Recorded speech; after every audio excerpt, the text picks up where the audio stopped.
ठीक है, कुछ प्रश्न हो किसी को तो बोलो।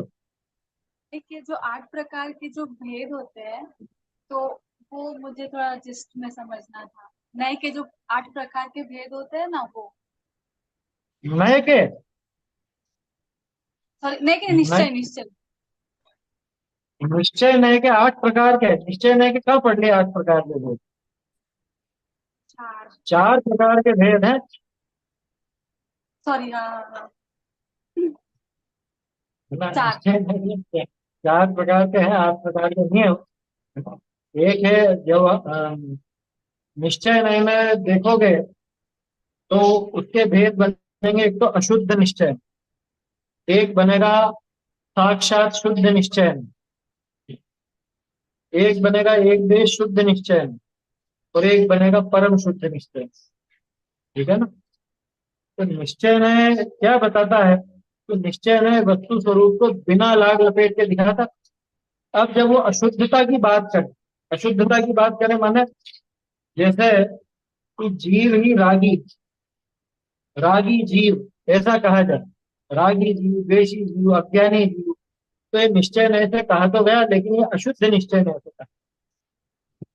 समझ में आएगा इसमें व्यवहार क्या लगता? जीव राग द्वेष का करता है, ये व्यवहार नहीं करता। जीव ही रागी द्वेषी, ये निश्चय नहीं का करता। मतलब निश्चय वो अभेद करके कह रहा है ना वहां पर, इसलिए वो पर्याय जीव की है, उस पर्याय से जीव को अभेद करके कहता है निश्चय नहीं। लेकिन चूंकि अशुद्धता से अभेद किया तो अशुद्ध निश्चय नहीं होगा। इसके बाद बात आगे बढ़ती है। फिर एक देश शुद्ध निश्चय नहीं, या सम्यक दृष्टि जीव, या देशव्रती जीव, या इसी तरह से अपन कुछ भी कहें जिसमें एक देश शुद्धता नजर आती हो, तो एक देश शुद्धता दिखाने वाला एक देश शुद्ध निश्चय है। ठीक है। फिर उसके बाद साक्षात शुद्ध निश्चय। साक्षात शुद्ध निश्चय में क्या है कि जहां साक्षात शुद्धता प्रकट हो, जैसे केवल ज्ञानी जीव, वीतरागी जीव, ऐसा जीव को ही वीतरागी कहा जाए, जीव को ही केवल ज्ञानी कहा जा रहा है, तो ये साक्षात शुद्ध निश्चय है। ठीक है। और अंतिम है परम शुद्ध निश्चय। परम शुद्ध निश्चय में कोई पर्याय नहीं देखी जाए, वह द्रव्य को देख करके शुद्ध कहा जाए। देखो, अभी तक जो अपन ने देखा था, अशुद्ध निश्चय नय, एक देश शुद्ध निश्चय नय, या साक्षात शुद्ध निश्चय नय, इन तीनों में पर्याय की मुख्यता से कथन, पर्याय से जीव को अभेद करके कहा जाए। और जो परम शुद्ध निश्चय में है, उसमें पर्याय वगैरह सबको गौण करके, सबको गौण करके, सबको एक तरफ हटा करके वहां पे उस शुद्ध त्रिकाली ध्रुव भगवान आत्मा को पकड़ा है। तो परम शुद्ध निश्चय में परम शुद्ध वस्तु को दिखा, ऐसा वहां समझ। ऐसा है संक्षेप में तो ये है। विस्तार से तो वो दादा की पुस्तक है ना, परम भाव प्रकाशक नए चक्र, उसको पढ़ोगे तो अच्छे से समझ में आ जाए। नए चक्र में वो सब चीजें हैं। जैसे एक चीज कहता हूँ, मोक्ष मार्ग प्रकाशक अपन पढ़ते हैं ना, तो ये विषयों की नयों की अपेक्षाएं वगैरह सब खुल जाती है, सब समझ में आने लगता है। अब ये तो थ्योरेटिकल चीजें हैं कि ये चीज एक देश है, कि ये साक्षात है, कि ये परम शुद्ध है, या क्या है। ये उपचरित है कि असद्भूत है, और सद्भूत है अनुच्चरित है, क्या है। ये सब चीजें जो है, ये तो थ्योरी के हिसाब से अलग अलग समझोगे तो समझ में आएगा भी सही। ऐसा नहीं है उपयोगी नहीं, उपयोगी है। अभी मोक्ष प्रकाशक आदि के जो ग्रंथ है अपने, इनको पढ़ते हुए ये सब विषय बिल्कुल क्लियर हो। और अच्छा है, अभी सीखने की उम्र भी है और समझ में भी आता है, तो सीखना चाहिए, बिल्कुल सीखना चाहिए। ऐसा है। लेकिन नयों का प्रयोग करना, नयों को जब सीखें तो नयों को अध्यात्म में प्रयोग करके भी देखना, तब जाकर के वो फायदेमंद होते हैं। नहीं तो चक्कर में उलझ जाओगे, है ना। इसलिए सावधानी पूर्वक चलाने का है नए चक्कर। चलिए, ठीक है ना। तो निश्चय नए की तो क्या और प्रश्न? हम्म, बोलो। और व्यवहार के जो 4 भेद होते हैं उसके। व्यवहार नय के जो 4 भेद हैं, है ना, व्यवहार नय के 4 भेद ऐसे बनेंगे। पहले तो 2 भेद बना लो, एक सद्भूत नय, सद्भूत व्यवहार नय, और एक असद्भूत व्यवहार। ठीक है, फिर उन दोनों के दो दो भेद कर लो, एक उपचरित और एक अनुपचरित। अब इनका जो क्रम है ना, वो क्रम समझना। सबसे हल्का व्यवहार में कौन सा? उपचरित असद्भूत व्यवहार में। उससे ऊपर वाला अनुपचरित असद्भूत व्यवहार में। उससे ऊपर वाला उपचरित सद्भूत व्यवहार में। और उससे भी ऊपर वाला अनुपचरित सद्भूत व्यवहार। समझ में ही बात? ये कैसे है? इनको ऐसे समझना कि सद्भूत और असद्भूत। असद्भूत माने जो अपनी सत्ता में नहीं है ना, उसको मिला करके कथन करना, वो असद्भूत व्यवहार में। अब उसमें भी ऐसा समझना कि नजदीकी हो, तब तो अनुपचरित, जिसमें उपचार लागू नहीं पड़े वो अनुपचरित। और जिसमें उपचार लगाना पड़ता हो, दूर का हो, तो वो हो जाएगा उपचरित। ठीक है ना?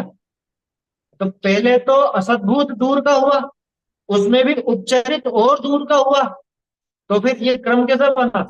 उपचरित असद्भूत व्यवहार में ये सबसे दूर था, उससे नजदीक अनुपचरित असद्भूत व्यवहार। अनुपचरित नजदीक है, ध्यान रखना। उपचरित दूर का है। उपचरित माने फॉर्मल, अनुपचरित माने इनफॉर्मल। समझ में ही बात?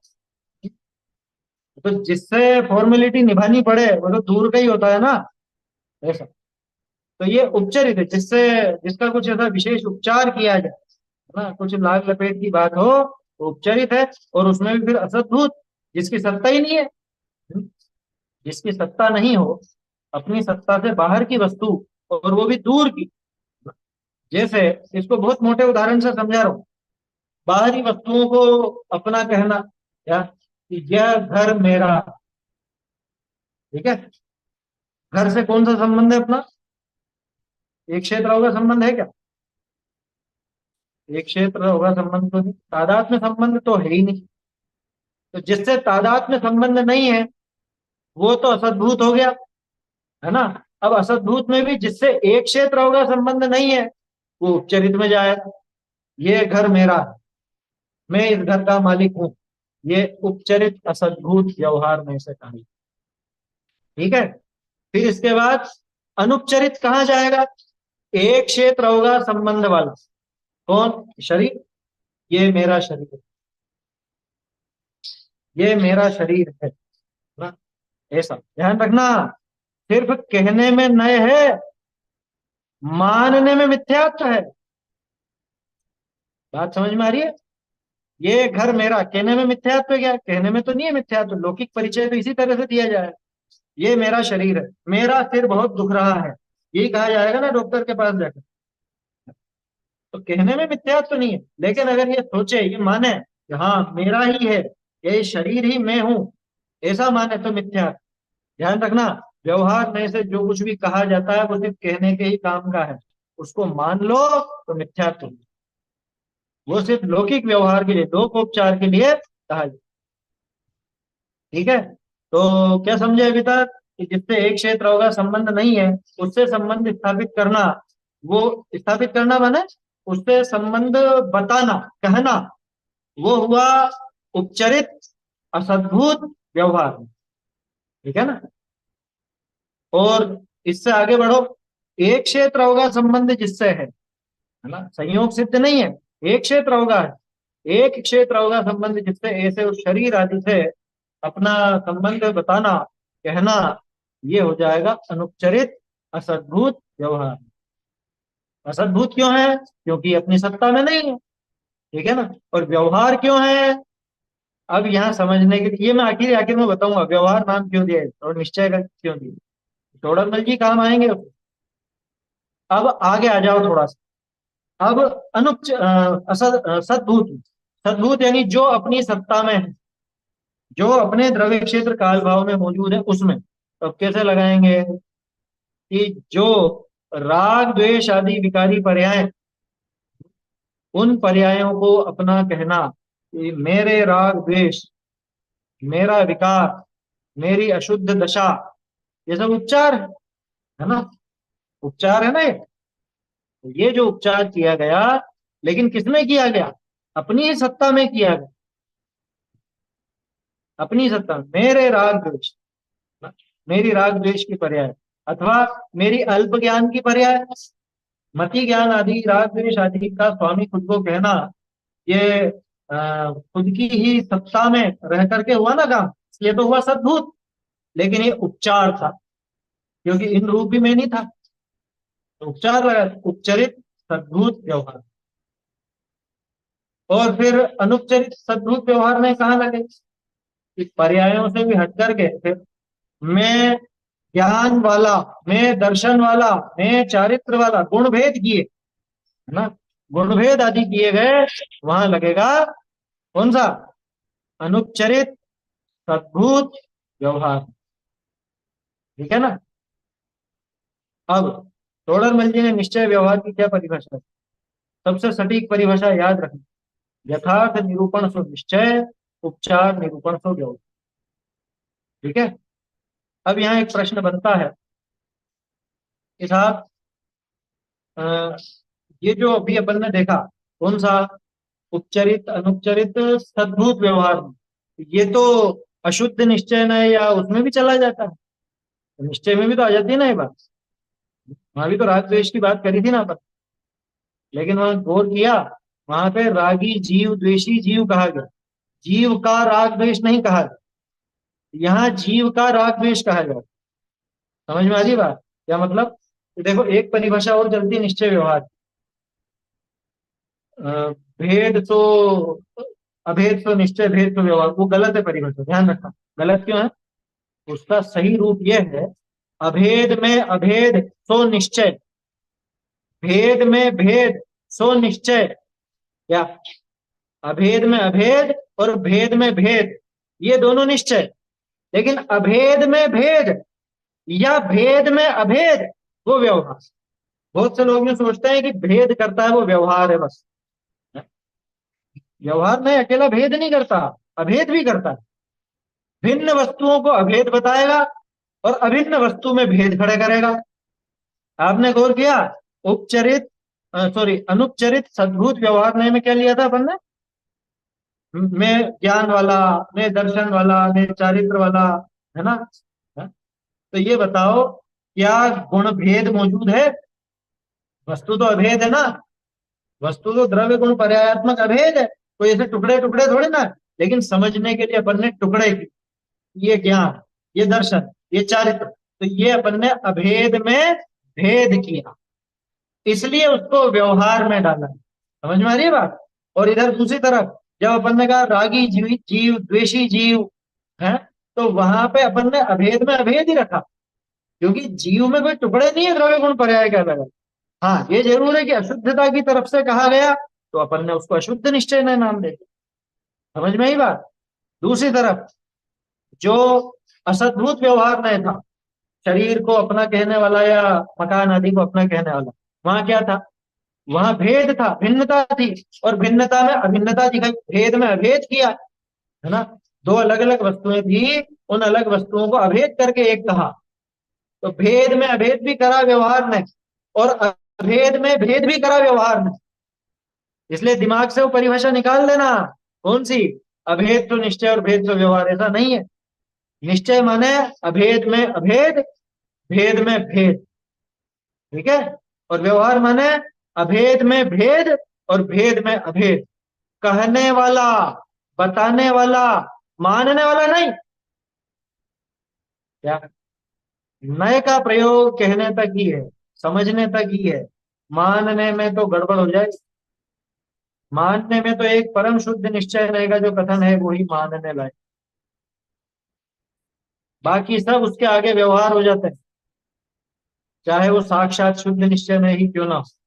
परम शुद्ध निश्चय नय के आगे वो साक्षात शुद्ध निश्चय नय भी व्यवहार श्रेणी को प्राप्त हो जाता। भेद में भेद, भेद में भेद ऐसा है कि आत्मा और शरीर न्यारे न्यारे हैं। बोलो, निश्चय से या व्यवहार से? निश्चय से या न्यारे? निश्चय में से तो न्यारे हैं, व्यवहार से थोड़ा न्यारे हैं। तो भेद में भेद किया ना, भिन्नता में भिन्नता देखी। ये बात वास्तव है या नहीं, वास्तविकता है या नहीं, कि शरीर और आत्मा न्यारे न्यारे, ये वास्तव है ना? वास्तव में ऐसा ही है, निश्चय नहीं ऐसा ही है। तो निश्चय नहीं रहता था वास्तविकता में। तो निश्चय नहीं भेद में भेद भी करता है। जैसे परम शुद्ध निश्चय में वो वास्तव में सिर्फ आत्मा को दिखाएगा, तो वहां पे गुण भेद पर्याय भेद सबको गौण कर देगा, सबको एक तरफ हटा देगा, बात ही नहीं करेगा। समझ में ही बात, ऐसा है। तो नए है, अगर इनका शब्दों से अर्थ पकड़ना चाहो तो भी पकड़ना आसान। जैसे अपन ने देखा ना, उपचरित, असद्भुत, व्यवहार, नय। तो उल्टा चलो, रिवर्स चलो। सबसे पहले तो ये क्या है, कि ये शुद्ध ज्ञान का एक विकल्प है, इसलिए इसका नाम दिया गया नय। ठीक है ना। अब ये कौन सा नय है, क्योंकि ये दो अलग अलग द्रव्यों में अभेद करके बता रहा है, इसलिए भेद में अभेद करने की वजह से ये है व्यवहार नय। ठीक है ना। लेकिन अब ये दो भिन्न वस्तुओं में अभेद कर रहा है, तो ये कौन सी दो भिन्न वस्तुओं में अभेद कर रहा है? ये अपनी सत्ता वाली में कर रहा है, या जो मुझ में नहीं है उनमें कर रहा है? ये मेरी सत्ता से न्यारी वस्तुओं से कर रहा है, जो मेरी सत्ता में नहीं है उनको अपने से संबंधित दिखा रहा है। तो फिर ये हो गया असद्भुत व्यवहार में। ठीक है ना। और आगे बढ़ो, ये कौन सा असद्भुत है? ये नजदीकी है, माने एक से प्रवाह संबंध वाला है, या ये कोई दूसरा है, संयोग सिद्ध संबंध वाला? ये तो दूसरा है, दूर का है। तो ये हो गया उपचरित असद्भुत व्यवहार है। समझ में ही बात। तो सबसे पहले देखना कि ये नय है, प्रमाण है कि नय है। फिर ये कौन सा नय है, कि व्यवहार है, निश्चय की ये व्यवहार है। कि फिर व्यवहार भी कौन सा है, कि सद्भुत है या असद्भुत है, अपनी सत्ता की बात कर रहा है, या दो अलग अलग सत्ताओं की बात कर रहा है, या अपनी सत्ता से बाहर की बात कर रहा है तो असद्भुत है, अथवा अपनी सत्ता की बात कर रहा है तो सद्भुत है। और उसमें भी फिर क्या कर रहा है, उपचार लगा रहा है कि अनुच्चार लगा रहा है, ये देख ले। तो इस तरह से ये भेद घटित। समझ में आ रही है बात? क्या कह रहे हैं, व्यवहार भिन्न पदार्थों में भेद का एग्जाम्पल। भिन्न पदार्थों में भेद, भिन्न पदार्थों में भेद किया ना, शरीर और आत्मा न्यारे न्यारे, ये दो भिन्न पदार्थ है, अलग अलग पदार्थ है। तो ये भेद में भेद किया गया, भिन्न पदार्थों में भेद किया गया। भिन्न का तो आत्मा से दो पदार्थ अलग अलग भिन्न हो, उनमें भिन्नता दिख जाए, उसमें नए का काम नहीं है। ध्यान रखना, नयों का प्रयोग आत्मा को समझने के लिए, इसलिए एक पार्टी तो खुद को लेके ही चलना है, समझ। अब वहां पे भेद जहां पे पड़ा हुआ है, भिन्न पदार्थ है कौन, एक आत्मा और एक शरीर। इन दोनों में अगर अभेद बता रहा है, व्यवहार में। इन दोनों में भेद बता रहा है, निश्चय नहीं। ऐसा है। ठीक है। तो इस तरह से अपन ये घटित करके देख, ये मैंने संक्षेप में बताया, विस्तार से पुस्तक में मिल जाए। तो ऐसे 8 भेद निश्चय व्यवहार, अकेले निश्चय के अकेले व्यवहार के नहीं, चार चार दोनों, ऐसे समझ। ठीक है। और निश्चय व्यवहार, बहुत से लोग ऐसा भी समझते हैं कि निश्चय ने तो सिर्फ द्रव्य की बात करता होगा और व्यवहार में पर्याय की करता होगा, ये ऐसा नहीं। निश्चय नहीं भी द्रव्य की पर्याय की दोनों की बात करता है, और व्यवहार में भी द्रव्य और पर्याय दोनों की बात। व्यवहार में दो द्रव्यों में एकता दिखाएगा, निश्चय में द्रव्य और पर्याय में अलग अलग पना दिखा देगा। आया समझ? इसीलिए बात है, यह व्यवहार में ही बता देगा द्रव्य में और पर्याय में भेद वगैरह, वो सब बातें आएंगी। तो ऐसा है। मेरे ख्याल से पहले भी एक बार चर्चा हुई थी इन भेदों पर, उस समय भी काफी विस्तार से ये बात करी थी अपन ने, है ना। और काफी उदाहरण भी दिए थे उस समय। तो आज तो समय कम था, इसलिए अपन ने जल्दी निपटाया है। बाकी ठीक है, समझने लायक विषय है। थोड़ा इससे साफ समझ में आने लगा। चलो, समय ज्यादा हो गया अपना, समाप्त करते हैं। चैतन्य का स्मरण प्रतिक्षण ही करो रे, भव के अनंत दुख को क्षण में हरो रे, अक्षय अनंत निज सौख्य निधान पाओ, गाओ अरे निकल के गीत गाओ। निज निधि निज में बसाई यह अनंत उपकार तेरे जिनवाना वंदना सतबार वंदना सतबार।